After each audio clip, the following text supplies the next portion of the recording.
Hello दोस्तों, आपका मेरे चैनल सोनम की कहानियों में स्वागत है। आज की कहानी है संघर्ष का रंग। बहुत समय पहले एक छोटे से गांव में एक कवची नामक लड़की रहती थी।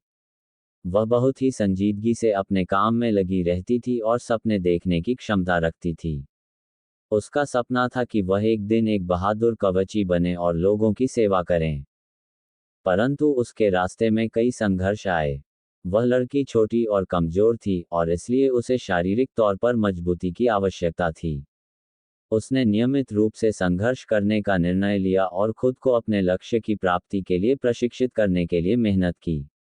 उसकी रोजमर्रा की जीवन शैली में संघर्ष और मेहनत की आदत देखकर लोग उसे हंसते और उसकी मजबूती की कठिनाइयों को नजरअंदाज करते थे। धीरे धीरे उसके लिए संघर्ष और मेहनत ने फल देना शुरू किया। वह रोज नए चुनौतियों का सामना करती, अपनी क्षमता को सीमित करने के बावजूद नहीं हारती।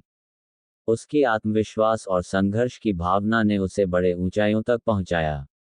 उसे दिल से विश्वास था कि जब वह अपने संघर्षों को परिहार करेगी, तो वह अपने सपने को प्राप्त करेगी।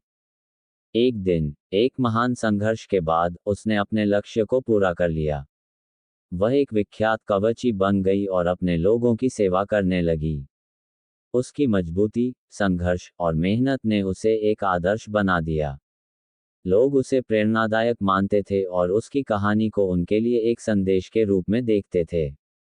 इस कहानी से हमें ये सीख मिलती है कि जीवन में संघर्ष होना स्वाभाविक है। हमें संघर्षों को देखकर नहीं डरना चाहिए, बल्कि उनसे सीखना चाहिए और अपनी मेहनत और संघर्ष की मदद से अपने लक्ष्य की प्राप्ति करनी चाहिए। हमें खुद को बढ़ाने के लिए अपने संघर्षों को पहचानने और परिहार करने की क्षमता विकसित करनी चाहिए। संघर्ष हमारे अस्तित्व को मजबूत बनाता है और हमें सच्ची सफलता की ओर ले जाता है।